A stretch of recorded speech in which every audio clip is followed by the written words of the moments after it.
Bueno, pues vamos a comenzar con nuestra primera entrevista haciendo una breve introducción de nuestro primer invitado. La semana pasada, la canciller alemana Angela Merkel pidió a los ciudadanos alemanes disciplina y resiliencia. Todo ello para superar la crisis que estamos viviendo en la actualidad. Probablemente muchas personas no habían escuchado nunca antes esta palabra.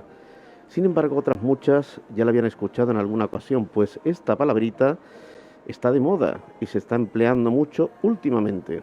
Y para explicarnos qué es la resiliencia, hoy está con nosotros Raúl Perales. Raúl es coach y su marca comercial es Progresio. Sus consejos están orientados a la psicología positiva. Buenas noches, Raúl, encantado de tenerte con nosotros.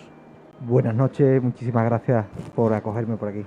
Si te parece, te dejo con Inés, que te va a hacer unas preguntitas. Buenas noches, Raúl, encantado de conocerte y de tenerte en nuestro programa. Y bueno, vamos a hablar un poquito de la palabra resiliencia, que es una palabra que ahora nombran todos los políticos y en todos los programas, ¿eh? Además nos dicen que tenemos que ser todos muy resilientes y la mayoría de la gente no sabe qué porra es eso. ¿Eh?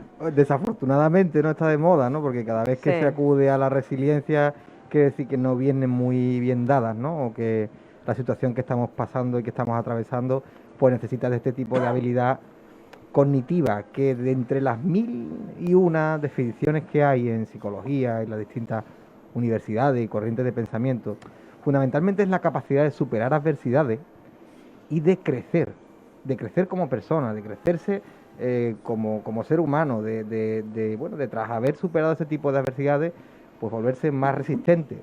Resiliencia no es otra cosa que una mezcla entre resistencia y flexibilidad, de ahí la resiliencia, y cómo las personas al afrontar adversidades deben de tener esa capacidad de resistencia y de flexibilidad a la hora de adaptarse a ese tipo de situaciones que van a tener que enfrentar, y cómo después de superarlas, bueno, haber aprendido, haber crecido y haber sacado ciertas conclusiones sobre la vida, sobre sí mismo y sobre ciertas adversidades que nos ocurren.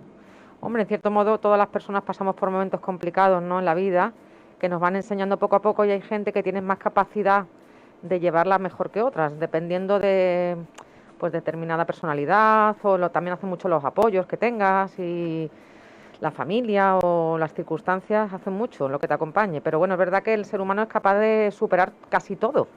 Pues mira, sí, Inés, me encanta que me digas esto, porque hay varios factores, ¿no?, que son importantes a contar a la hora de saber si una persona es más resiliente, ¿no? Fundamentalmente, uno es la genética, es decir, con una estructura genética venimos al mundo, y además lo que es importante es que en muchas ocasiones es capaz de condicionar hasta el 60% del carácter. Es decir, hay caracteres que heredamos y que son muy difíciles, porque a la resiliencia o la capacidad de reaccionar ante adversidades está muy relacionada con la capacidad de manejar el estrés.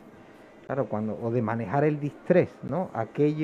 Esa evaluación cognitiva o ese análisis que hace nuestra mente, donde analiza el tipo de dificultad que tengo por delante y si tengo los recursos y las capacidades para superarla. Si las tengo, el estrés es positivo y me anima a superar y a luchar contra adversidades. Si analizo que no las tengo, entonces aparece el distrés, que es un estrés negativo, que además es una tormenta hormonal bastante perjudicial para el cuerpo, y que además a nivel cognitivo pues no nos da muchas habilidades para superar adversidades. Uno, fundamentalmente, es la estructura genética que tenemos, que a veces contra eso no se puede luchar. Otra es nuestro estilo de apego, es decir, qué pozo dejan nuestros padres, nuestra educación, nuestra adolescencia, nuestra manera de relacionarnos con los demás. Fundamentalmente, qué seguridad han dejado en nosotros nuestros padres en su educación, qué nivel de autoconfianza, de autoestima, y en entornos donde niños, niñas se han criado y han contado siempre con una persona que los ha protegido, los ha animado, ha estado en las malas no y en las buenas. En las buenas para darle autoconfianza, para decirle que tiene que volver a intentarlo, para que tiene que volver a superarlo. Y en las malas para cuidarlo, para protegerlo. Las personas que se crían así tienen un estilo de apego denominado seguro, y ante ese tipo de adversidades son mucho más resilientes. No quiero hay muchas más condiciones, Inés, pero quiero también escucharte y también saber qué yo creo opinas. que a veces la necesidad de cada ser humano, o sea, hay veces que por narices te tienes que hacer resiliente. O sea, hay personas que han sufrido mucho, y aunque tú estés en momentos de estrés, el estrés te lleva a tirar para adelante. O sea, cuando tú estás en una situación de estrés muy grande, ¿no? De un problema, de un sufrimiento, de algo que te ocurra en la vida, ¿no? Tienes que tirar para adelante. O sea, o tiras para adelante o te caes abajo y no tienes más opciones, ¿no? Entonces sí que es verdad que hay personas que tienen la capacidad de afrontarlo con fuerza. Lo que a mí me preocupa muchas veces cuando toda esa situación de estrés pasa, es cuando el ser humano se viene abajo. A veces. Tú tienes esa resiliencia de aguantar, de sobrellevar situaciones, de adaptarte a ellas, y en el momento que ese problema acaba a veces, es cuando la persona cae un poquito para abajo, ¿no?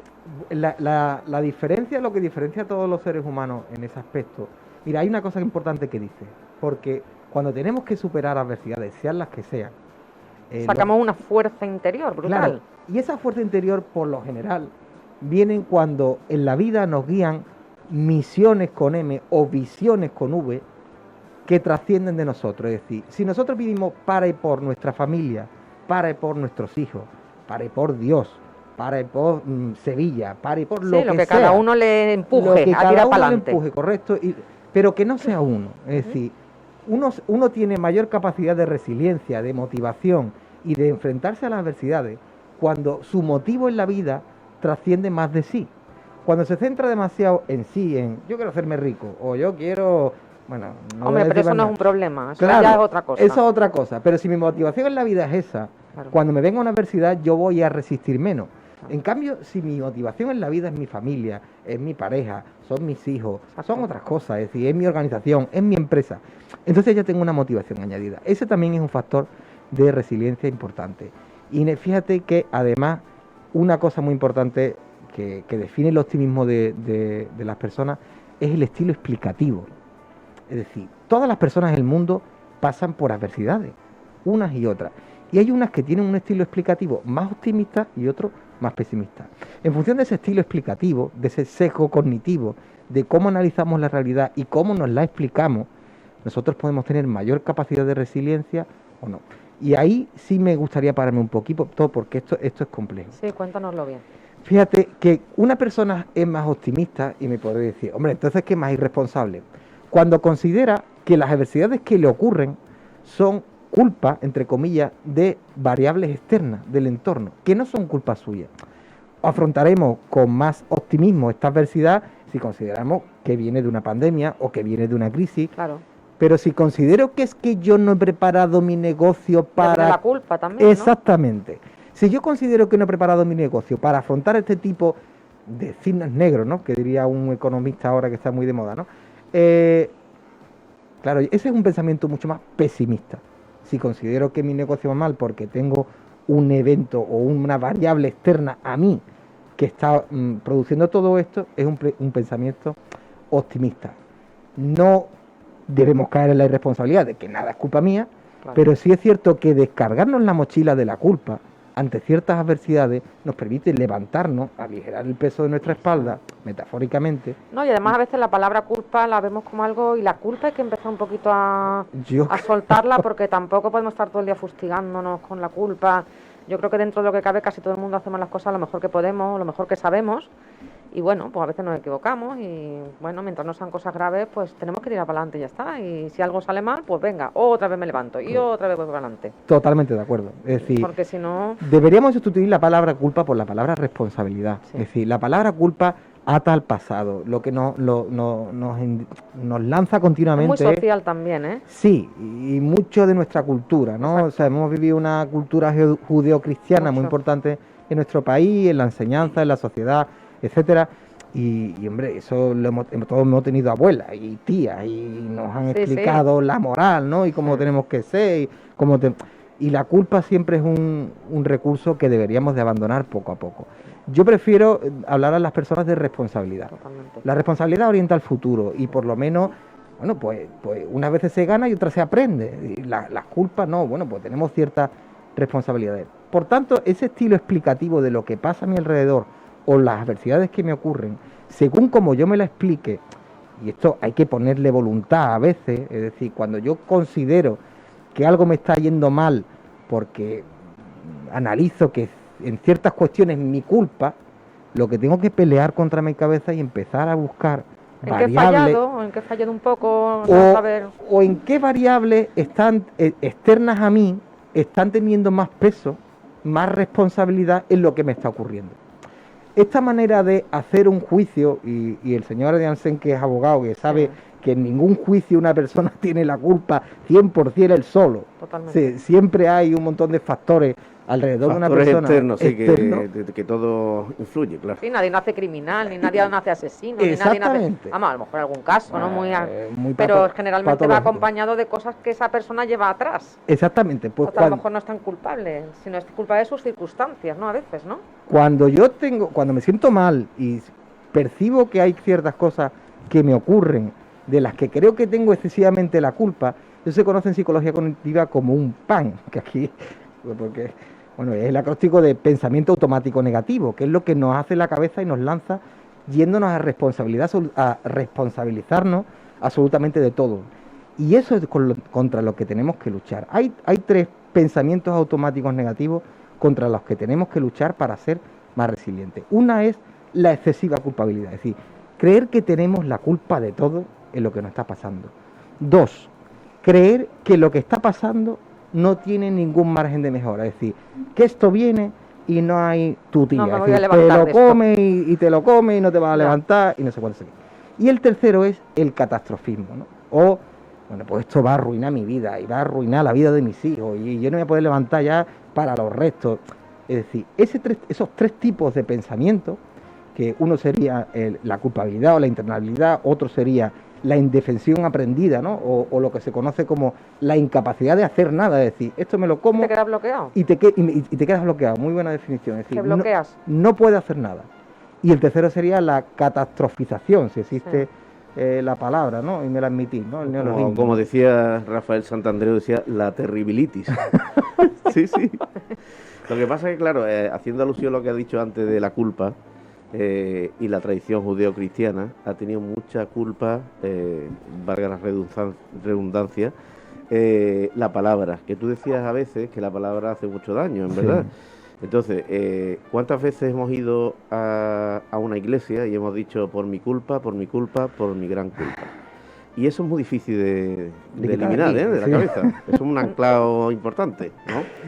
A mí no me importa confesar, además estoy muy orgulloso de mi pasado de guitarrista del coro de la iglesia. Es decir, a mí eso no me arredra en comentarlo, ¿no? No, pero se te nota mucho cuando habla de resiliencia. Seguro que ha sido monaguillo. A ver lo que tarda Alessi en salir. Estoy aguantándome aquí porque digo, yo tengo de todo. Soy optimista y resiliente en Mairena de la Arafe. Tiene toda la cara de guitarrista de coro de iglesia, sí, es verdad. Porque tiene cara de bueno, de entregado, de... Claro, porque él se analiza, entonces él no puede ser malo, está todo el día analizándose. Es divino. Me dice, hay un psicólogo antes que tú. Digo, ¿cuál? No hay ninguno. Dice, sé que está ahí. Digo, pero este no es el guitarrista del coro. Híbrido, coaching, humor. Bueno, se puede tener de todo, ¿eh? Hay que saber de todo en esta vida, ¿eh? Sí. Tener una parte para cada cosa, ¿eh? De humor, de pensamiento, de todo, de aprendizaje, para todo. Hay tiempo para todo. A monaguillo no llegué, pero bueno, misa sí tuve unas pocas. Sí. Y lo que decía Carlos es muy importante, decir, hasta qué punto las palabras y todo eso No, incluso en familia te dicen mucho cuando eres pequeño, es que por tu culpa esto, que por tu culpa lo otro. Son cosas que te retumban en el cerebro y al final se van quedando y tú piensas, a lo mejor pues por mi culpa mi padre no hizo esto, por mi culpa mi madre no pudo hacer lo otro, o por mi culpa mis hermanos tuvieron menos que yo. Yo qué sé, son pequeñas cosas que se dicen todos los días, pero es que se van quedando en tu cabeza y entonces tú ya, si eres un grupo de varios hermanos, pues tu padre dice que por la culpa de tu hermano tal, o por la culpa de tu madre tal, y eso se queda ahí en la cabeza y se va guardando años y años y sientes que has hecho algo malo, cuando a lo mejor no lo has hecho. Y además es como decía Charcot, psiquiatra, que todo lo que se queda en la cabeza son parásitos mentales. Y Totalmente. si no lo sacamos, después se manifiestan en modo de ansiedades, de depresiones, de ciertas ideas obsesivas. Y te preguntas, bueno, ¿por qué estoy tan triste? ¿Y a mí por qué me siento esto tan mal? Claro, todo este tipo de culpabilidad de que entraríamos en lo que se considera el primer pensamiento automático negativo que hemos dicho, ¿no? La excesiva culpabilización de todo. Eso te deja inerme contra la resiliencia. Es decir, si yo me considero que mi negocio ha fracasado porque yo no lo he preparado para lo que venía, mire usted, es que lo que venía no lo sabía absolutamente nadie. Ni nadie le dio la oportunidad de preparar su negocio para esto porque con esto no contaba nadie. Claro. hay una serie de herramientas, ¿no? O de técnicas que se suelen decir como buscar evidencia, ¿no? Es decir, no es que yo no preparé a un... ¿Quién preparó esto o quién preparó su negocio para esto? Ni tú, ni tú, ni tú, ni ninguno. Es decir, la persona tiene que luchar contra su propia cabeza. Una anécdota muy buena de Martin Seligman que cuenta que es cuando dice, o tú vuelves de una juerga, cuando volvíamos, ¿no? Ahora con los toques de queda complicado, a las 4 de la mañana y te encuentras un señor o señora un poco ebrio en la calle que te insulta, ¿no? Que te dice que no vales nada, ¿no? Que dejes el trabajo, que eres un mal profesional. ¿Tú le haces caso? Pues no le hacemos caso, ¿no? El problema lo tiene él. Exactamente, ¿no? Claro, no tú. Pues, ¿por qué nos hacemos caso cuando nuestra cabeza nos dice esas cosas? Pero muchas veces es difícil cortarlo, ¿eh? Cuando Claro. estás viviendo una situación dura, yo creo que eso es un aprendizaje que no es... Tú no puedes ser resiliente en un día, o sea, ni... No. Entonces yo creo que eso es un aprendizaje que te va dando la vida, a la cual tú te vas adaptando a base de, pues como Dios dice, a base de palos, un palo, otro palo, y tú vas aprendiendo que ya el palo no te duele tanto, y dices, bueno, mira, pues mira, que tampoco pasa nada, que venga, voy a seguir haciendo las cosas, y que es una trayectoria larga y costosa, pero que es maravillosa, el poder aprender, en cierto modo es conocerte a ti mismo también, un poco, porque vas aprendiendo tus defectos, tus virtudes, tus fallos, tus logros, poco a poco. Otro factor. Poco a poco. Otro factor de la resiliencia, ¿no? El autoconocimiento, Exacto, ¿no? que es muy ¿Hasta qué importante. punto somos conscientes de nuestros pensamientos? Y lo que hablábamos, Inés, es decir, es que tenemos que tomar conciencia que a veces nuestra cabeza Va rapidísimo. está borracha, Rapidísimo. claro, sin haber tomado nada. Sí, totalmente. O A veces, sí. A veces. A veces. sin haber tomado nada. Inocente a veces. No, pero puede ser una borrachera malísima, ¿eh? No, de Peligrosísima. emociones, claro, de emociones. Claro. O sea, Una cuando- borrachera que te haga sentirte muy mal. En este tema puedo yo intervenir más veces, porque lo de, Hombre, claro, de psicología no tengo ni idea, pero de borrachera me podéis preguntar lo que Todo lo queráis. que quieras, Alex, y todo. Ahora después nos cuentas tus experiencias. A mí la voz que me habla en mi interior y que me indica el camino está borracha como una cuba. Por eso yo creo que tomo las decisiones que tomo en la vida y demás, ¿no? Qué triste. Bueno, Raúl, otra cosita. ¿Nos ibas a explicar un método de los militares en Estados Unidos? Sí, fundamentalmente. Antes de que se me olvide, que Claro. quiero saber un poquito el tema ese de los militares. Quien quiera saber sobre resiliencia tendrá que leer, para mí, una de las grandes autoras sobre resiliencia, que más ha investigado sobre resiliencia, es Karen Reivich. Karen Reivich de la Universidad de Pensilvania tiene un programa que es el que utilizan en el Pentágono y que forman en resiliencia, que al fin y al cabo es cómo tenemos que tomar conciencia de que nuestra mente a veces se emborracha de emociones ante situaciones de peligro y que nos va a avisar que está borracha con esos 3 tipos de reflexiones. O que yo tengo excesivamente la culpa de todo, o que no puedo hacer nada ante la situación que viene, o que la situación va a ser terriblemente catastrófica. Ante la detección de ese tipo de pensamiento, lo que debe hacer una persona es empezar a entrenarse en hacer una especie de judo mental contra ese tipo de pensamientos que su cabeza le manda. Y lo que hace Karen Reivich y la Universidad de Pensilvania es entrenar a todos los cuadros intermedios del ejército para que así entrenen a los soldados en la detección de este tipo de pensamientos automáticos negativos. ¿Cómo se hace este judo mental? Pues fundamentalmente buscando evidencia, como decía, decirse esto no es cierto porque, y lo que busco son evidencias externas a mí, el reframe o reencuadre, que se conoce como ¿qué manera más útil para mi vida? O sea, ¿qué otra manera más útil para mi vida puedo analizar? ¿De qué manera más útil para mi vida puedo analizar esto? Es decir, ¿cómo me va a ser más útil analizar esta situación? ¿Echándome yo la culpa? No, buscando soluciones. Intentar reencuadrar la situación. Sí. Y tercero, si considero que lo que viene es tan catastrófico, lo que te pide y lo que hacen los psicólogos es que hagas un plan de contingencia. Mira, si lo que viene, tú estás convencido que viene, bueno, pues prepara qué es lo que vas a hacer. Imagina un escenario con el mejor de los escenarios, imagina un escenario con el peor de los escenarios y sitúate en medio. Y prepárate para lo que venga si viene. Sí, lo peor o O lo lo intermedio. mejor peor, pero prepárate para lo intermedio, porque Exacto. ni va a venir lo peor, ni va a venir lo mejor. Va a venir una situación intermedia, que es lo que le suele ocurrir a la gran mayoría de personas. Ojo, que a veces vienen situaciones fatídicas y terribles y nadie está a salvo de este tipo de cosas, ¿no? Pero que con este tipo de herramientas, ¿no? Con buscar evidencia fuera, comparándose con otras personas, reencuadrando un poco la situación, de qué manera más útil me explico yo esto que me saque de aquí? Además, perdona que te interrumpa, es No, importante por porque favor. además si tú a la mente le acostumbras a ese tipo de pensamientos, la mente es muy, muy mala, con perdón, el bichito malo que tenemos dentro, y se vuelve adicto a esos pensamientos. Entonces, cuando tú no le das esa emoción de negatividad o esa emoción de estar todo el día en alerta, o tu cuerpo es como que está constantemente buscando pensamientos de, oye, no me estás dando situaciones de estrés. Y entonces hay que saber cortarlos, porque si no, tu cerebro va a 2000 por hora todo el día.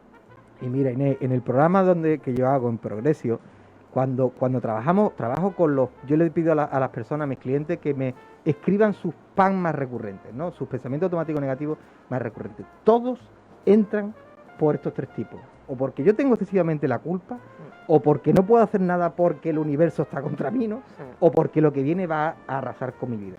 Y las personas lo tienen tan incrustado en la cabeza Claro. que me dicen, no, pero es que esto es verdad. Y me lo dicen con una naturalidad. Y tienes que empezar, pero vamos a ver, ¿verdad por qué? Y ahora Claro. tienes que empezar a comparar Tienes a la que persona con desintoxicarlo otra. de ese pensamiento negativo constante. Es que desincrustar eso es difícil es muy porque la difícil. persona, porque es una manera de analizar la realidad. Sí. Y la persona va a estar justificando constantemente y buscando evidencias para justificar lo que piensa. Exacto. Desincrustar todo ese tipo de pensamientos es difícil, pero se hace. Con Sí, se trabajo. puede. se Claro, puede. eso necesita una terapia, y cuando una persona Sí. está pasándolo mal, es que yo creo que en España hay poca conciencia de terapia.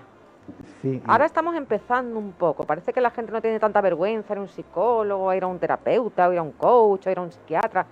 Hace unos años era como algo como si estuvieras loco, ¿no? Yo pienso que es un aprendizaje de uno mismo y que pues sí. es como, no sé, como te duele un codo, tú vas al médico y te cura. Y pues esto es lo mismo, si tú no te encuentras bien, estás triste, estás amargado, estás angustiado, necesitas una terapia, y es algo súper, yo lo recomiendo, francamente, yo lo recomiendo encarecidamente, francamente. Una terapia, al fin y al cabo, es un proceso de autoconocimiento personal. Exacto. Se puede hacer, se puede hacer terapia. Yo creo que es recomendable Sí. recomendar terapia, que no Una para cosita nada. Aquí, Para perdón, eso está aquí- Progresio, ¿no? Claro. Por Progresio con 2 S está para eso.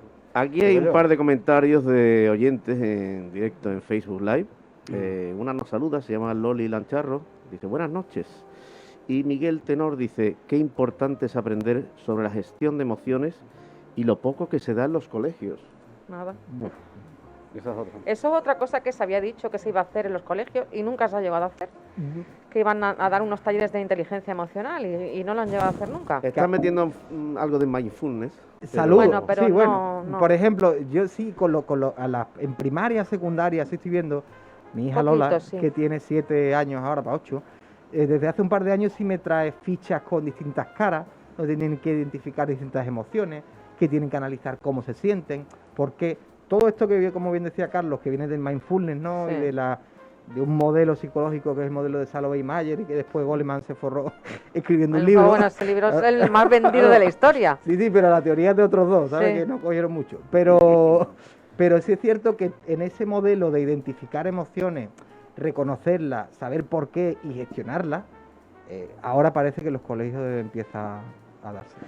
Y otra cosita que te quería preguntar, que ahora en momentos de pandemia, la gente que no tenga recursos para poder tener un psicólogo, gente que esté muy angustiada ahora mismo y no sepa a quién acudir, ¿hay algún teléfono, alguna web, algo donde la gente pueda acudir cuando no se vea desesperada, que no se lo quiera contar a su marido, no se lo quiera contar a su madre, no se lo quiera contar? Que muchas veces, ante situaciones de mucha angustia, te sientes mal y no sabes a quién acudir, o quizás sientes que no te van a entender y necesitas un profesional. Yo recuerdo que en una época, hace muchos años, no sé si eso sigue existiendo, el teléfono de la esperanza, no sé si existe ya o no, seguramente ya eso ni exista, pero tendrá que haber algo para que la gente ahora mismo que no tenga recursos y esté en situaciones muy vulnerables.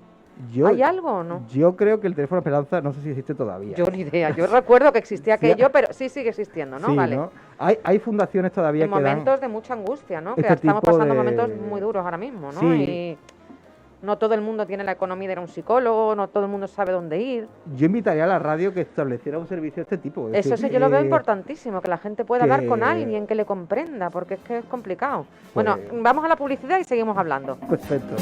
out. With us, it's all or nothing. Ooh, but guess I need more of you. Capital.es.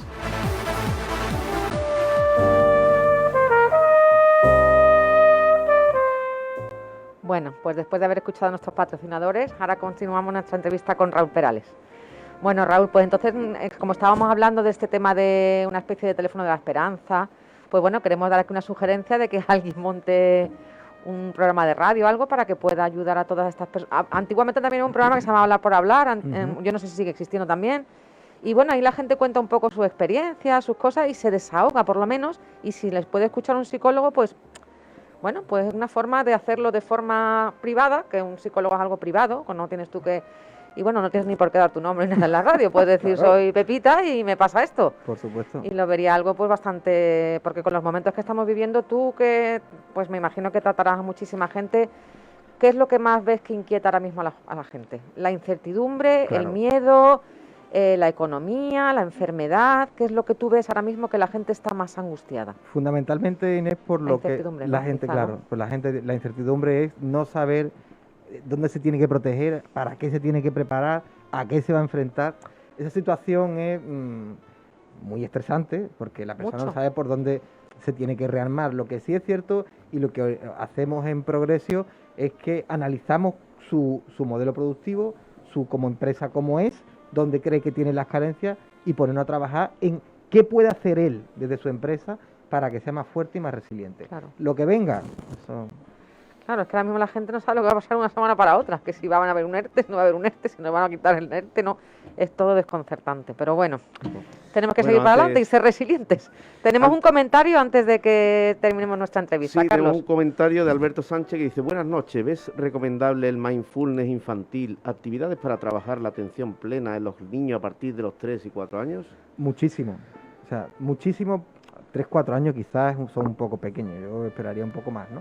Pero todo lo que vaya orientado a fijar la atención, a trabajar la atención, a desarrollar la atención, que es un músculo metafórico, ¿no? del cerebro, ese niño va a ganar en capacidad de ser un niño más consciente de su pensamiento, más consciente de sus emociones, y a lo que se vaya a dedicar lo va a hacer con más pasión y con más eficacia, porque va a estar atento, va a estar presente. Y para vivir es que necesitamos estar presentes, que no podemos estar ni en lo que va a venir ni en lo que ocurrió. No, el momento, mindfulness, el momento de ahora. Atención plena. Bueno, pues nada, pues nos despedimos, Raúl, que deseando tenerte en otro programa, si es posible. Muchísimas gracias. Dinos un poco dónde te podríamos encontrar si queremos contactar contigo. Pues me podéis ¿Alguna encontrar página web o...? en mi página web, en www.progresio.es, y todos los viernes estoy con el gran David Díaz y el gran Alexis Larios en Servalabarí, que es un Exacto, magazine de esta los casa. viernes de 11 a 1, ¿no? Correcto. Perfecto, pues nada, ahí también podéis seguirlo.